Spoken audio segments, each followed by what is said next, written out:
Coming up tonight, Abe takes a flop. We get a little bit loco, and we use a whole lot of hairspray. It's all coming up, so let's set sail.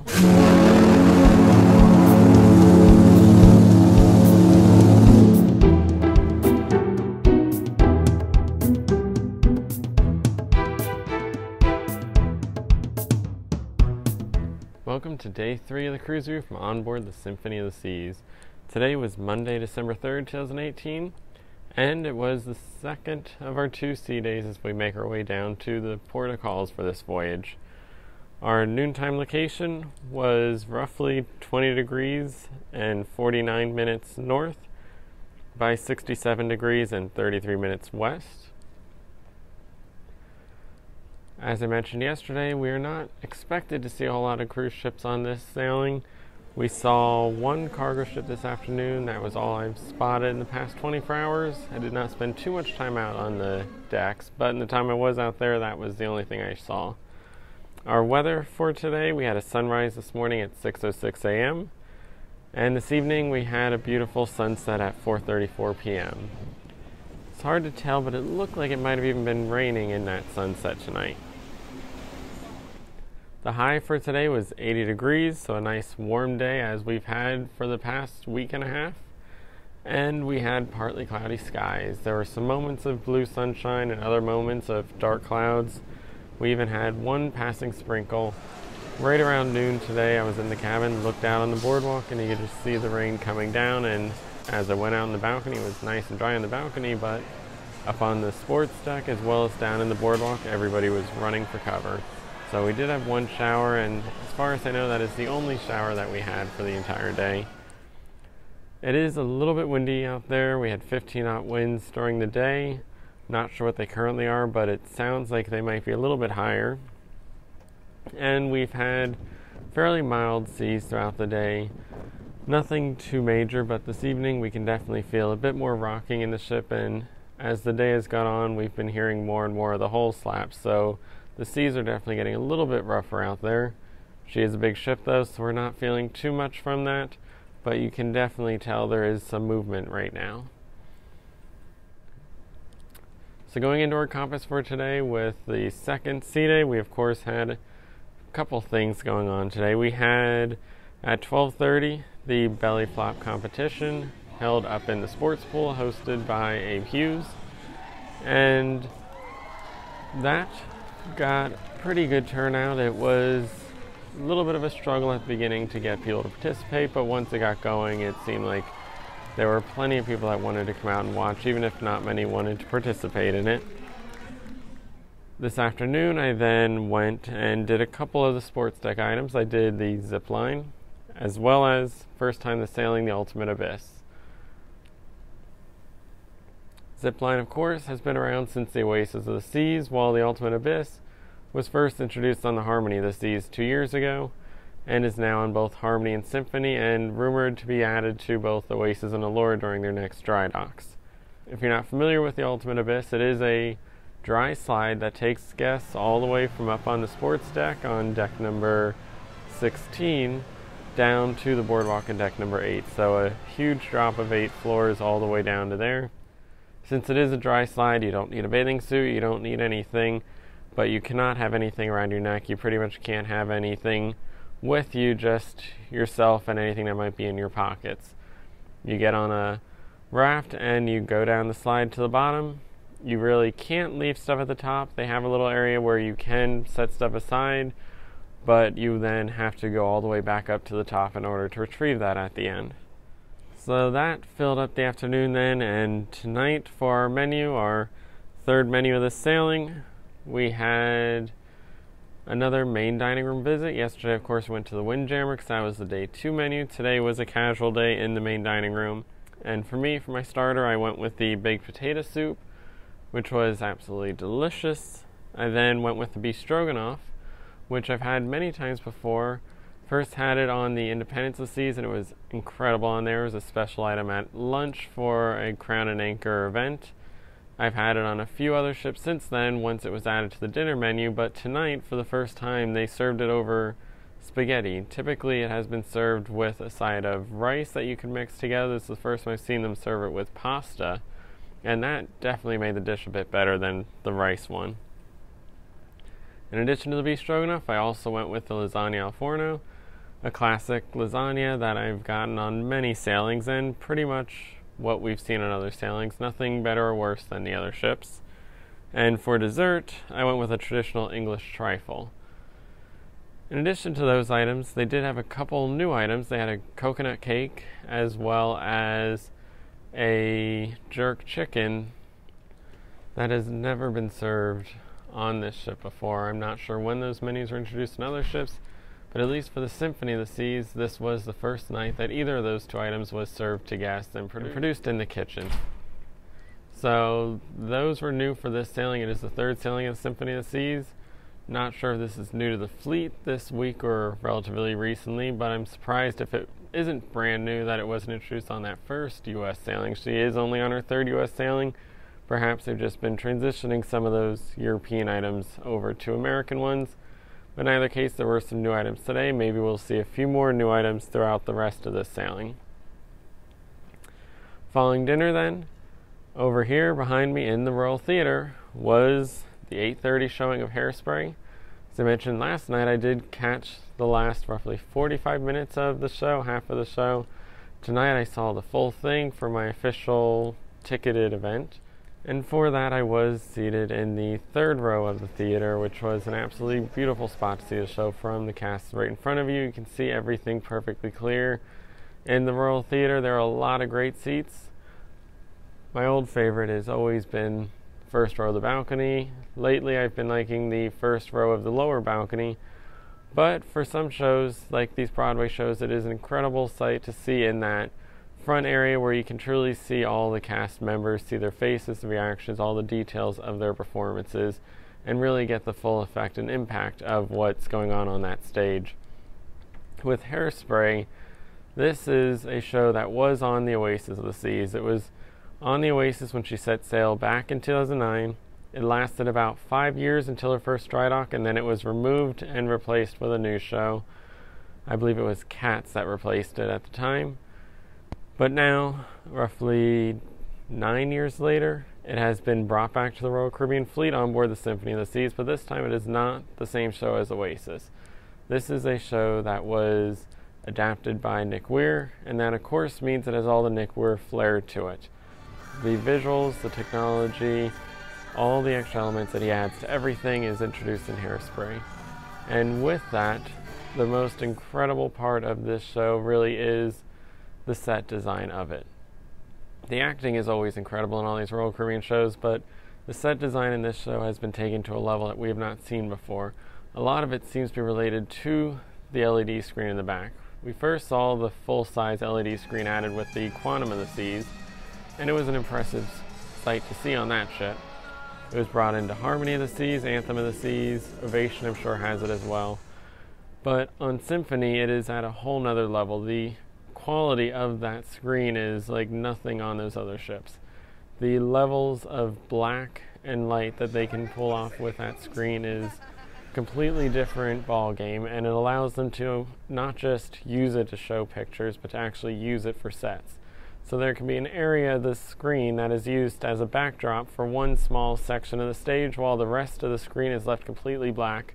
And it really gives something that you can't pull off with a physical set. It is entirely black stage except for what you want to see, and it allows them to not only have one scene but 2 or 3 scenes on the stage at the same time and completely blank out all the area that is not a part of those scenes. They're able to do things like layer the scenes with props, with different scenes that come down from the ceiling, from the sides, and of course those video screens in the back, as well as the moving panels, to give a sense of depth and extra elements to the stage that you normally don't get in the shows that we certainly did not see on Grease or Mamma Mia on those past ships, or even We Will Rock You. They're able to do things like we have not seen in other ships, with the transitions from one location to another, with all those elements coming together to just create this visual movement that takes guests from one location to another and completely transforms what a scene changes from moving sets around like a Broadway play to what we're familiar with in a movie or a TV show. And that whole thing really takes this entire show to a level that you don't even see on land. So that was the 8:30 showing. It lasted an hour and a half until 10 o'clock. And then 10:45, 45 minutes later, right across the hall was the adult stand-up comedy with Simeon as well as Robbie, Printz. And that was over in the attic, which, as I mentioned, is right across the hall, pretty much in the entertainment area on deck number 4. So that was our reserved showtime for that. Of course, the comedy show is probably the hardest show to get into on the ship because it is such a small venue. They do 2 shows, 6 of the 7 nights, and yet it is still almost impossible to get in on standby. You really have to be there an hour early to try and get one of those standby spots, but tonight we did have a reserved spot to get into that one. And of course, Simeon has been around for a while. He was on the Oasis, the Allure, Harmony, and now he has made his way over to the Symphony of the Seas. This is the second time we've seen him. We saw him on the Oasis. He was not around on the Harmony of the Seas, but anytime he is on board, it is always a great show because he is the Royal Caribbean comedian. He understands these ships inside and out. He knows how to make those jokes that everybody loves that are truly relevant to the cruisers on board. And as always, this is an adult-only comedy show, which means that the comedy goes far into that R-rated area, like we saw with the beer prov on the last sailing.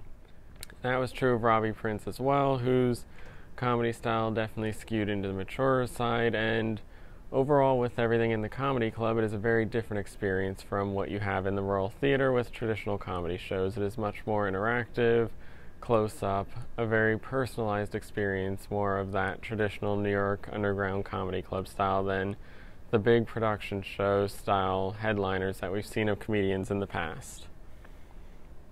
So that took us until about 11:30 tonight. Pretty much ended the night for me on board. So moving on from there, we do have a Daily Dine today.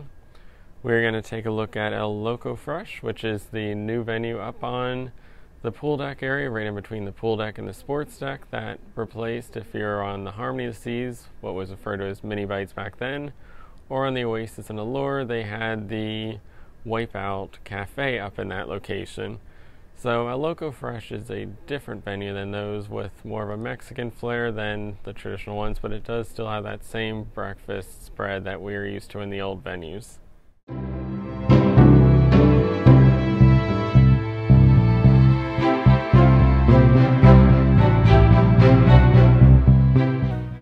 The Wipeout Cafe? Mini Bites. The complimentary dining location starboard between the pool deck and sports zone has long been a tough sell, but with the Symphony of the Seas, the improvements have opened new opportunities. The Harmony of the Seas Mexican specialty dining venue, Sabre, did not make it to Symphony, opening up the door for the creation of a new complimentary Mexican restaurant, El Loco Fresh. Retaining much of the design of Mini Bites, this new venue takes on a more festive ambience and gained an expanded seating area. Serving 2 meals a day, from 7 a.m. to 10 a.m., the venue offers a Mexican twist on breakfast, with breakfast tacos, quesadillas, and burritos, along with many other items.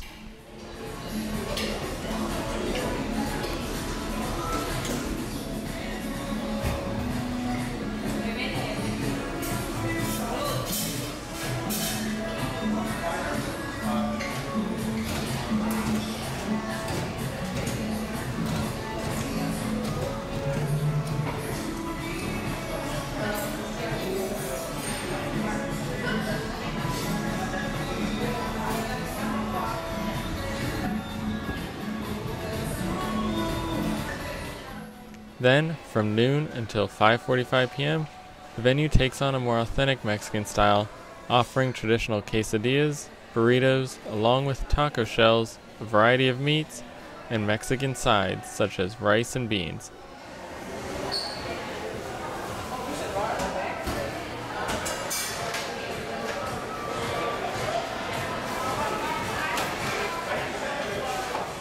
A small selection of fruits, salads, and desserts are also available.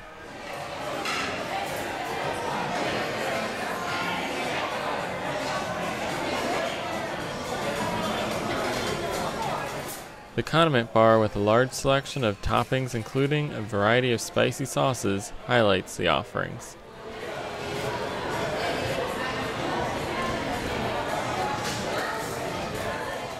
In addition to the food, a Loco Fresh is also one of the locations to utilize your soda package with a Coca-Cola freestyle machine.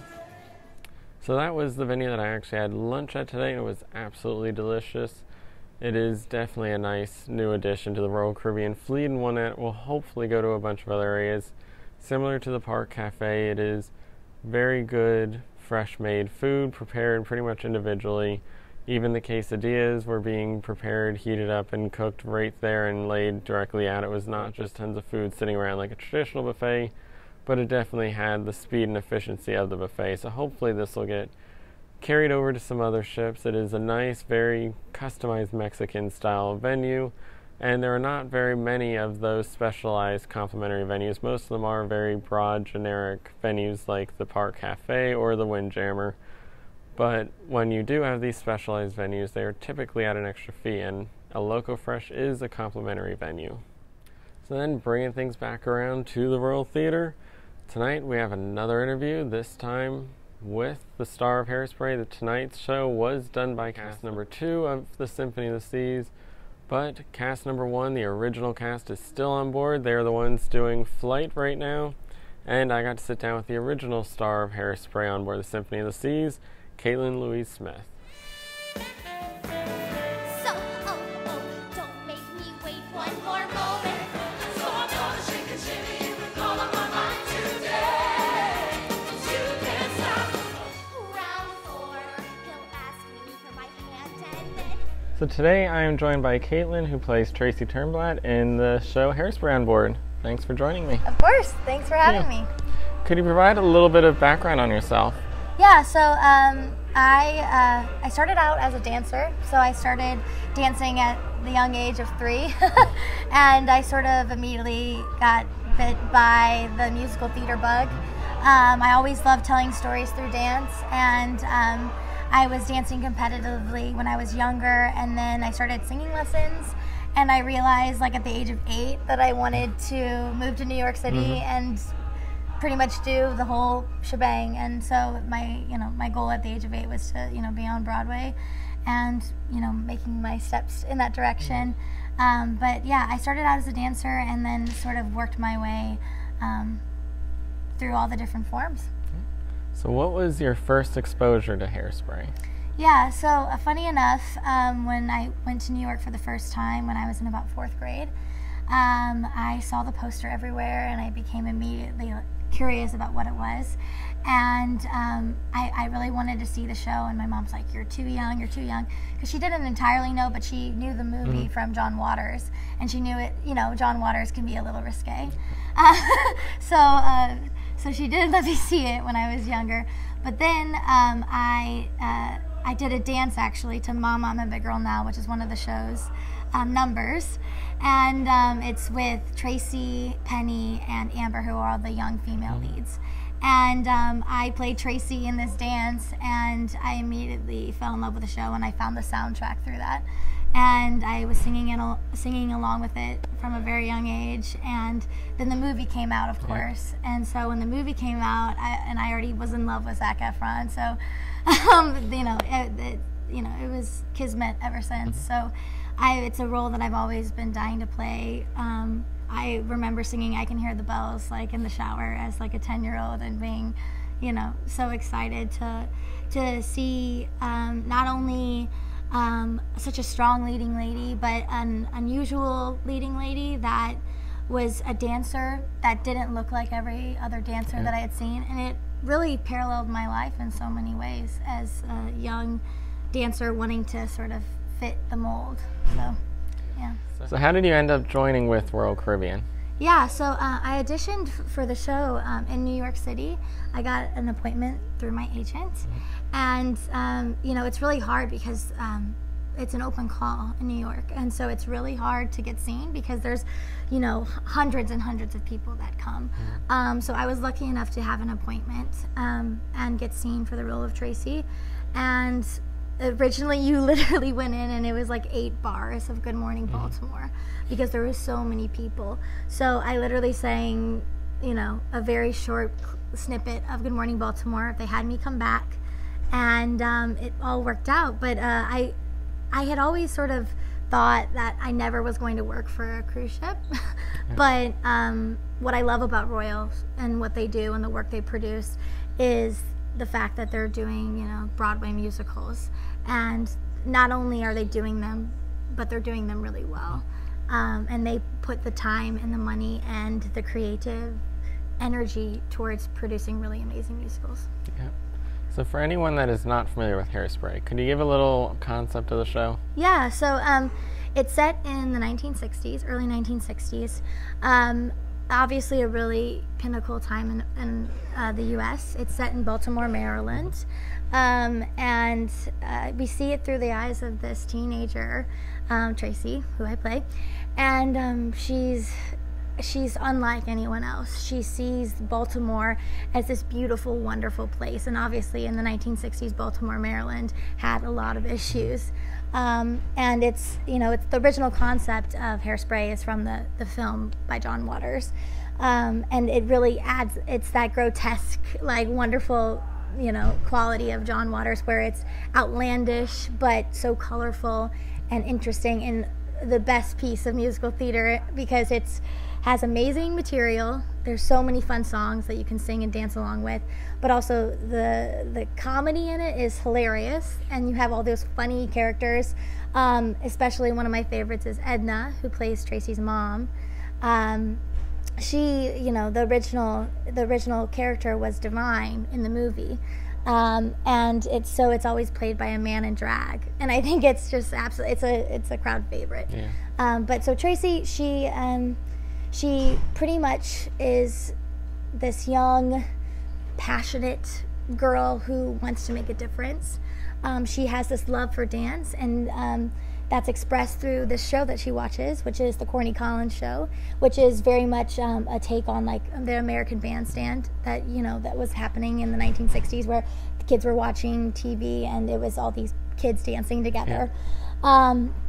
And she loves it so much, she watches it every day. And then there's this opportunity for her to be able to audition. And she is different. She is unlike all the other girls. She is curvy. She is big and bold. So obviously she's sort of given a hard no. But she meets people along the way. One of those people is Seaweed, who is an African American who has all these amazing moves. And the whole concept of the Corny Collins show is that one day a year or one day of the week they have like a show that's for the African Americans. And obviously at the time of the 1960s things were segregated. Yeah. But like she discovers something not only in the friendship with him, but she actually finds these dance moves and utilizes them, and sort of shows everyone her stuff, and she gets on the show. So they gave her the gift of these cool new dance moves that become really popular. Because she is white, she sort of serves as this, I guess, mediator between the two. And essentially she's sort of I don't want to give too much away, but she ends up bringing these two groups of people together through dance. And it allows the show to become integrated. Obviously in the 1960s, segregation was a very real and potent thing, where people were completely separated because of the color of their skin. Yeah. So it was a huge thing, and in the end, she's able to have people dancing together on TV, on national TV. So it actually has a lot of meaning behind it. Yeah. So Hairspray, obviously, as you mentioned, deals a lot with race. It deals with equality. It touches on a lot of very important issues. Mm-hmm. What's it like to be a part of a production that tries to promote such positive images? Yeah, I'm proud of it. I'm especially proud of it because, you know, I'm not used to getting to perform for an audience like we get to on a cruise ship. Mm-hmm. A lot of the people that come to see our shows have never seen a musical before. They have a stigma, you know, it's just a silly musical. Yeah. Stupid songs, like a lot of dancing, you know. So it's really fun getting to tell these stories, and really people leave the show laughing, crying, and are honestly always surprised about not only the talent, but the show and the material itself. It's weighted in a lot of reality. And it was interesting, you know, getting to do the show for Europeans versus Americans, because for Europeans it feels very, the concepts of the show, race, you know, equality, it feels so dated, and they're like, it's only based in the 1960s, but you know, it's shocking for them because it feels not typical. You know, they're not used to hearing those words or seeing that actual segregation happen. But for Americans, it's still very real. And I think that we're doing the show at the best time that it can be done. Yeah. In our country, obviously, there's a lot of divisiveness right now. And to get to tell such a powerful story through such a fun way, and where people, you know, they catch themselves. They really, they're not expecting to go into this world so quickly, and then they catch themselves being surprised by how moved or just inspired, you know? So I think it does feel good to not just think of the show as some flowery musical, you know, that's fun to sing and dance to, but it's also something that means something. Yeah. So I saw Hairspray previously on the Oasis of the Seas back in 2010. Back then, Nick Weir was not with the company. He was not involved in production. He now was the lead in this show. What is the Nick Weir effect? Oh, Nick Weir. I mean, he goes full out. If I've ever seen anyone go full out, what I love about Nick is that he's always looking at the best, biggest, newest thing and how we can be innovators. And I think that what artistry is creativity and, you know, being innovative. And he's taking literally all of his surroundings in and trying to produce something new and special. He's not only taking in his surroundings, but he's seeking out new and exciting things. He's, you know, I mean, with Hairspray, you know, he's always utilizing every aspect of the theater that he can, the newest technology. You know, you'd be surprised at the quality of set we have, considering the space we have backstage. Yeah. It's amazing because we have, I mean, it's the LED screen we have in the back is absolutely flawless.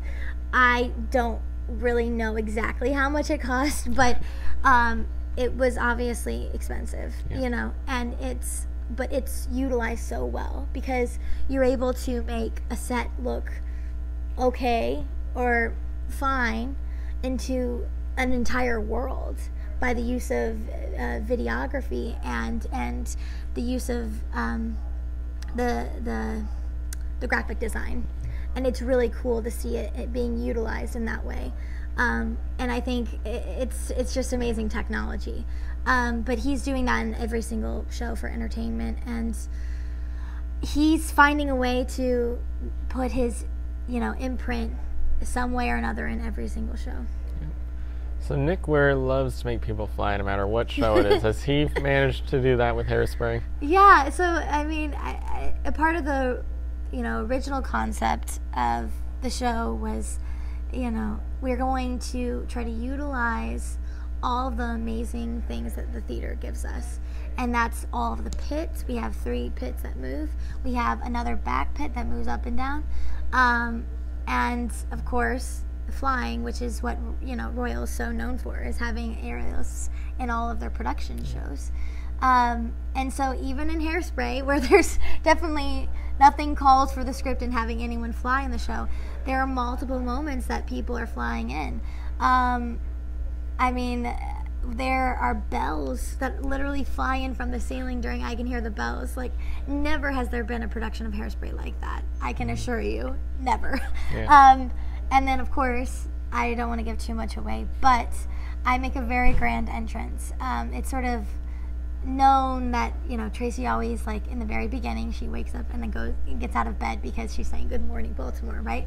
So not only am I getting up out of bed, and it's a cool set design because I'm, literally getting out of bed, but I am flying in on a bed, and it's immediately, like, the biggest highlight because I'm literally in the air and no one expects it. Yeah. No one expects the bed to fly in, and it's the grandest entrance anyone could have. I was very lucky to have such a grand entrance for a leading lady. So you're part of the original cast. Cast 2 is now joining the ship. Yeah. Do you have any kind of mentoring role with them? Yeah, it's, especially for my character, it's a lot happening. There's a lot of backstage traffic going on just as much as there is out on stage. So obviously the director, they do all of the directing out on the stage, but then typically whenever you're getting ready for a show, you have to figure out what you need backstage, whether it's, where you're setting your costume changes, where you're putting your props. So that's really, we have to take charge of that. We have to take charge of our own responsibilities backstage. So that's where we really, come in hand for all the cast 2 people. And Tracy, it's a 90-minute show, and I'm pretty much on stage for 85 minutes of it. So just to put it in perspective, and I have, oh my gosh, I think I have maybe 10 quick changes. And one of my quick changes is like 20 seconds. So it's definitely, it's like choreography in a sense, because everything has to be, placed in a certain way, and it took a couple of trial and errors actually, even for me. It took some time to sort of figure out that pattern, and so it's helpful to be able to be like, I've already done all the work. Here's this really helpful information, so they don't have to reinvent the wheel. So now that your contract is coming to an end, what is next for you? Well, I'm planning on going back to New York, restarting auditioning there. I do have a goal of coming back, because what's amazing about Royal is that they're so welcoming to have people come back. So that is something I'm really looking forward to. It's an amazing role, especially to be doing right now in my career. There are so few roles out there that you can be a leading lady and be my age and get to utilize all the things you've learned. I'm literally using all the training I've had over the years, so it's really nice to be able to do that. Yeah. So is there anything else you'd like to tell the viewers? Go see Hairspray. The Symphony of the Seas is a beautiful ship. It is the biggest, it is the brightest, and the entertainment on the ship is out of this world. So I highly recommend you come and see Hairspray. It's the best production of Hairspray I think that there ever has been. Thank you. Thank you. So of course I gotta thank her for taking the time to talk to me. We did not get to see her performance of Hairspray, but we will see her in flight coming up later in this sailing. But for now we are seeing some rough seas, but those will change because tomorrow we do have our first port of call. We'll be in St. Martin tomorrow. We are supposed to be docking about 8:30. Last week, of course, we saw the Harmony of the Seas come in, scheduled for 8, got here about 8:30. We are scheduled for 8, but listed estimated arrival of 8:30, so it'll probably be roughly the same time as we saw last week. So be sure to tune in tomorrow for our first port of call on the Symphony of the Seas. And as always, I'm Derek Cohn. Thanks for watching. Stay tuned for the links.